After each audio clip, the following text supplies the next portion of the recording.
I was unable to get around to get my starter done when I introduced these tools. So, you know, I got the mechanics tool setting up here. First thing I got to do is disconnect the battery. I have a block behind the rear wheel, and then we're going to get it jacked up. But first things first,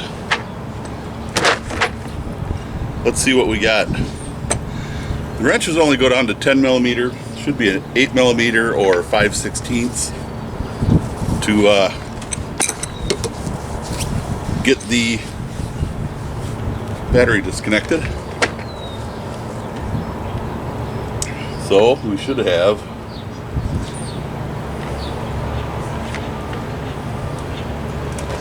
a small enough one here.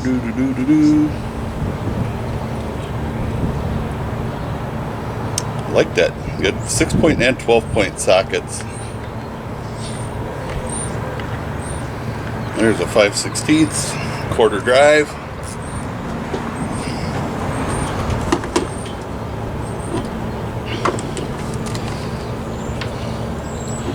And this is why you need a wrench.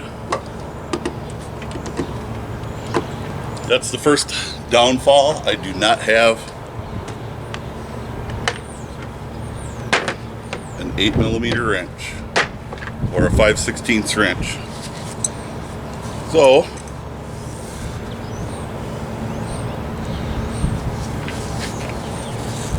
that is a very common size on any GM side post battery. Is going to be that way. Most batteries now are top post though. Even GM went back to the top post batteries. While not ideal, I don't like using any kind of an adjustable wrench if I don't have to on a battery terminal especially. But it did get the job done.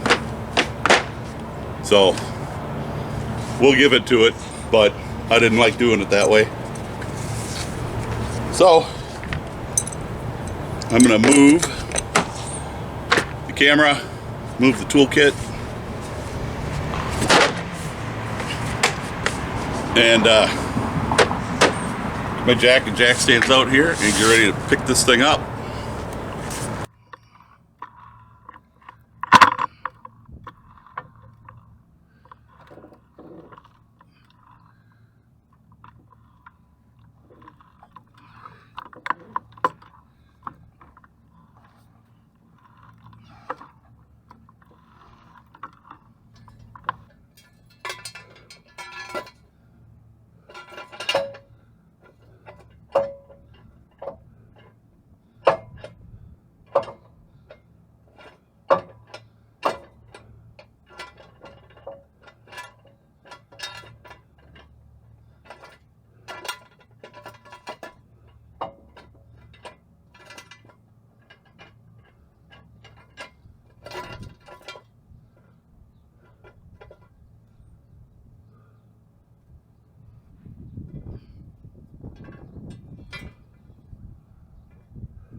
They say it's easier to get at the starter, the wiring, through the fender well here. So I'm going to go ahead and pull the wheel off. And I'm afraid to take the fender flare off.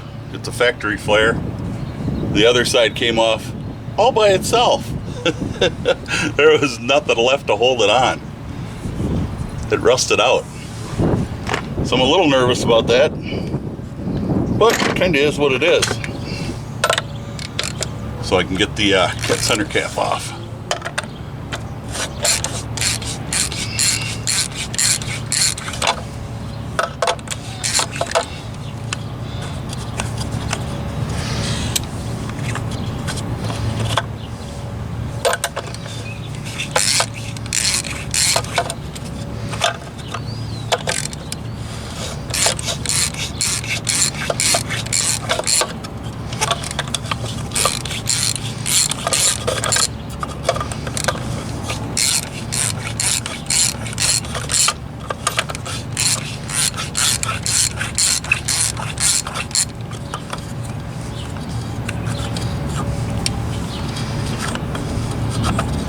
The wheel, of course, is looking absolutely awful.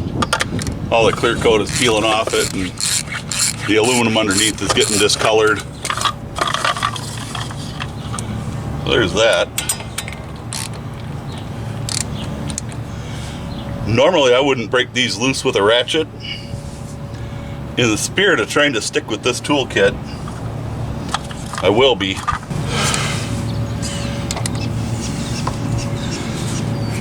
Should have done this while it was on the ground.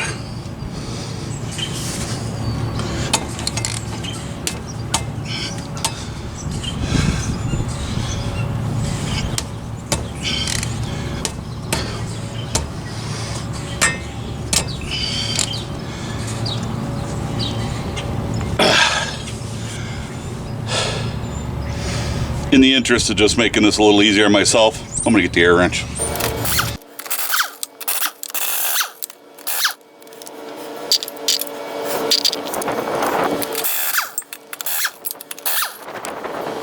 That just saved me a lot of time of farting around. Could have done that with the ratchet, but it's really not so good for it. When you're doing lug nuts, you should have a lug wrench.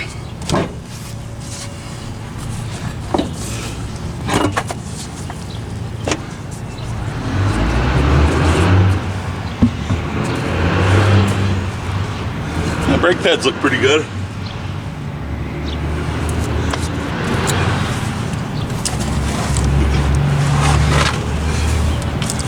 So these are just not even screws, they're just kind of pop them in there kind of deals. So just need a screwdriver.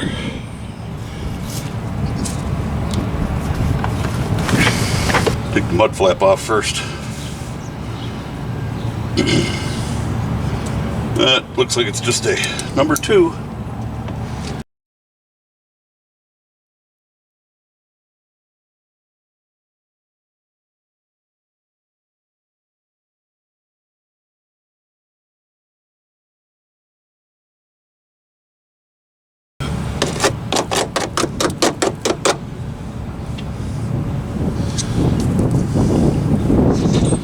I'll grab that standard bit.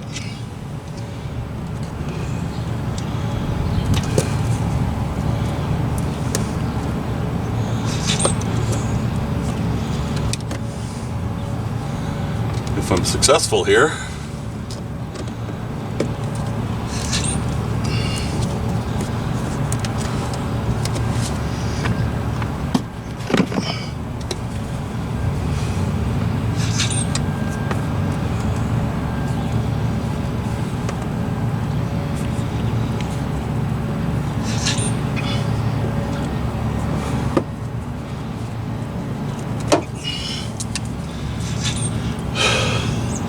so that's the kind of clip that holds that in.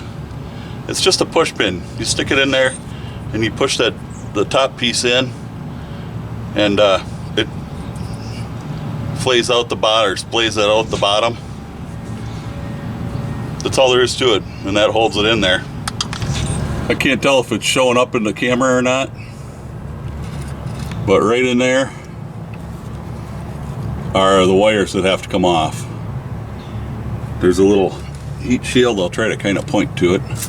There's a heat shield here, and the wires, there's this one and there's another one. This is a smaller one, and there's the bigger one down there. Those have to come off, and then there's 2 bolts underneath, and really that's all that holds it starter in there. This one I know needed to be shimmed, so when I bought the starter, I did buy a shim kit too. So that's what I'm going to be after.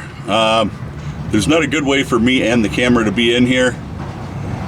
I'll see if maybe I can set up the Akaso somewhere, because I got a little magnetic mount for that. So I may be able to set that somewhere to see in there and work around it. So I'm going to get after it. So I got the wires disconnected.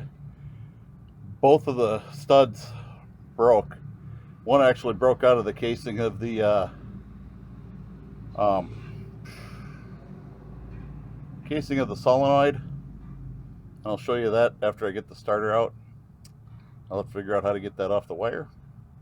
The other one The stud broke. Not much I can do about it, but you'll see that in a little bit. There's 2 bolts that hold the starter into the truck. Here's I can tell that's all there is. They're both right here is one, another one's back here. So I'm just gonna go ahead and try to crack those bad boys loose.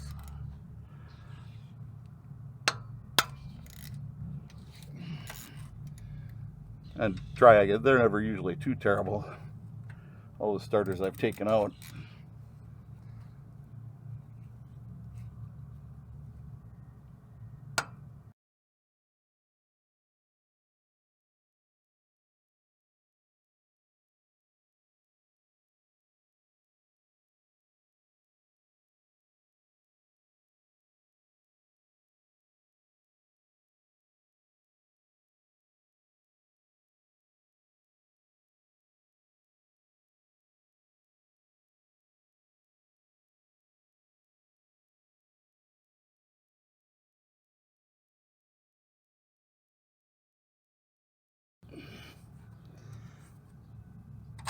There we go.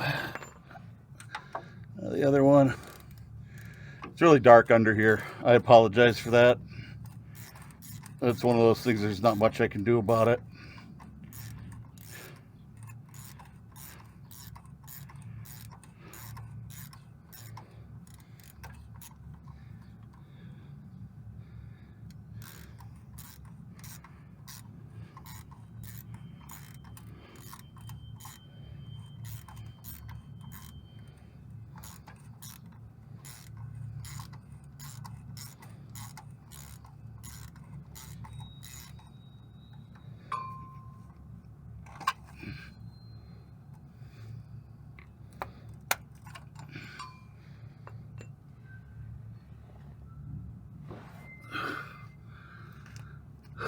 Oh, the fun part.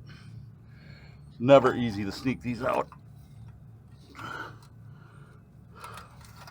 Gotta go back a bit. Oh, well, by golly, that was pretty easy in my book. All right, I'll be back with you in a couple of minutes. I just scooted down to my local O'Reilly. Got a Ultima starter. It's a reman. I rarely ever will put a new in there. I would have on this because I plan on having this for a long time. Vehicles are freaking outrageous right now. These are shims. There are, looks like 3 different thicknesses of shims. It probably isn't going to take much shim.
I think I'm going to try to move the camera a little here so you can see a little better what I'm doing. Maybe if I keep my big mitts out of the way, you'll see a little better. Got one bolt started. This one, I kind of got to pull these transmission lines out of the way. Get that other bolt started.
Alright, grab a torque wrench.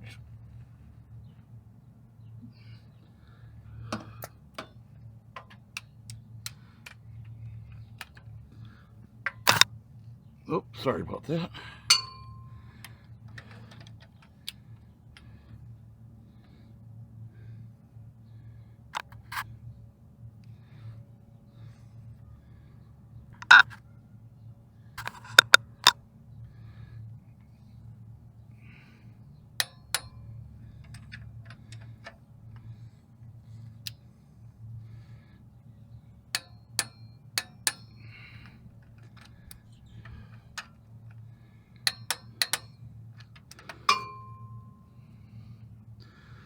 We'll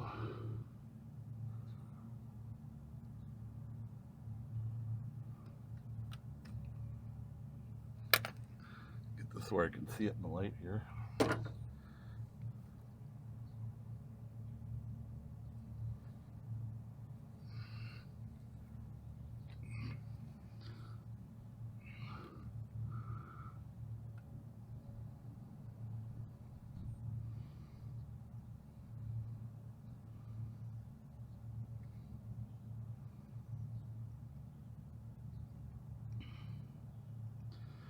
Since I have extensions, I'm going to add 2 pounds.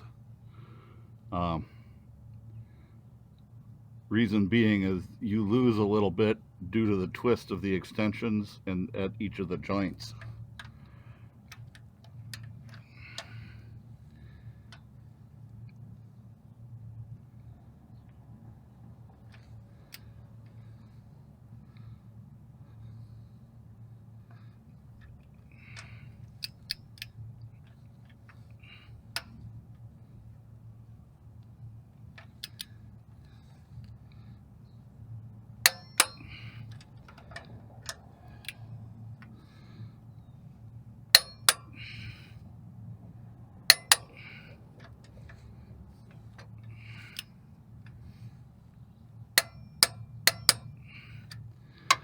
All right, there we go.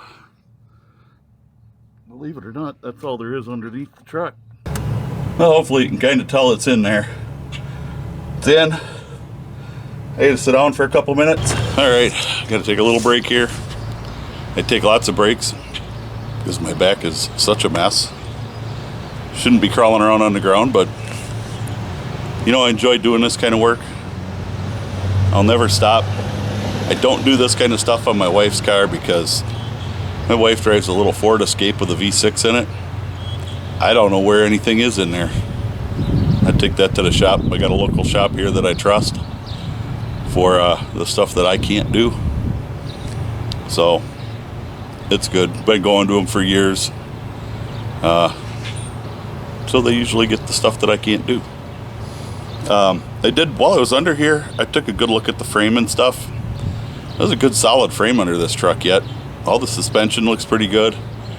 My upper ball joints have not been greased by the looks of it in forever. And the grease zerks they're not good. Hopefully I can get them out so I don't have to just replace U-joint or ball joints. But all the bushings look reasonably decent. And it doesn't make any noises or anything. I just, as long as I got the wheel off, I'm gonna look at that stuff, you know, because you always look. I learned that as a mechanic.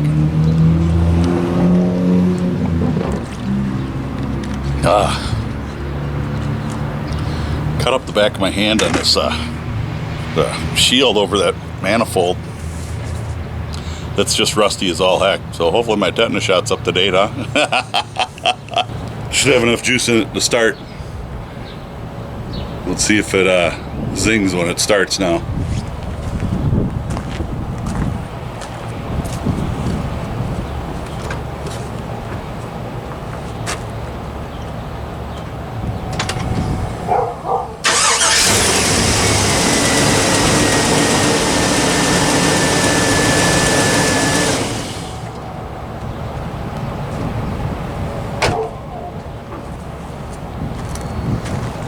Well, I hope you heard it, or didn't hear it. Didn't zing. So, I don't know. Maybe we got it right. Let's go over to the other side, get that inner fender in, get all that stuff back together, button this baby up.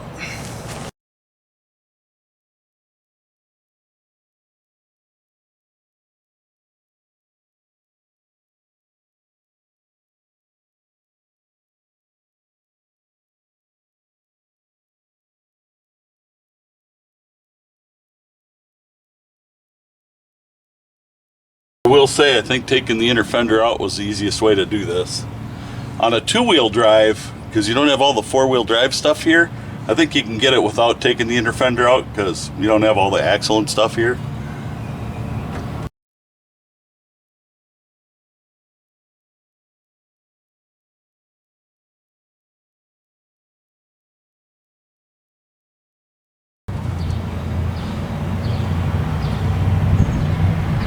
Oh, don't see any other ones.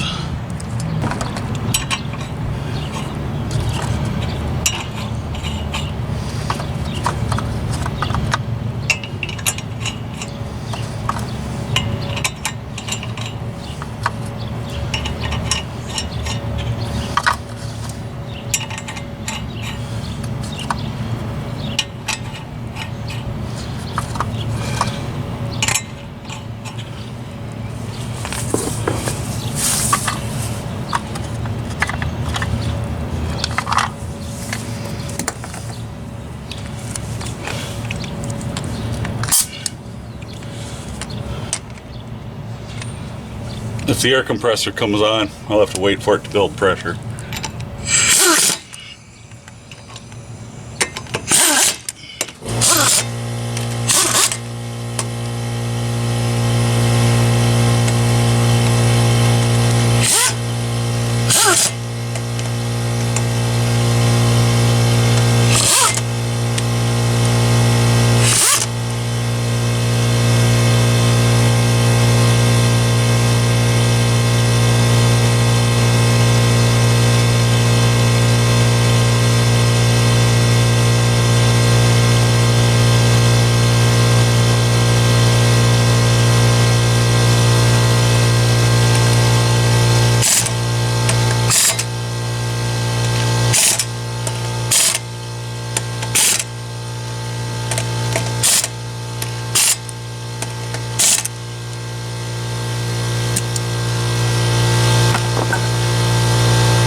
For that, now we're going to use the torque wrench.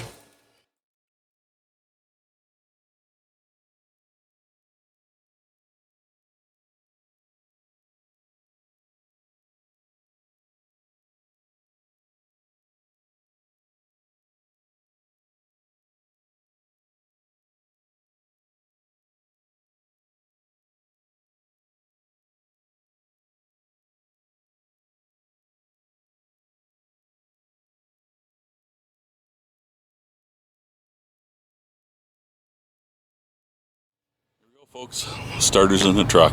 It starts, doesn't make the funny noise anymore. I don't know what more a guy can ask for.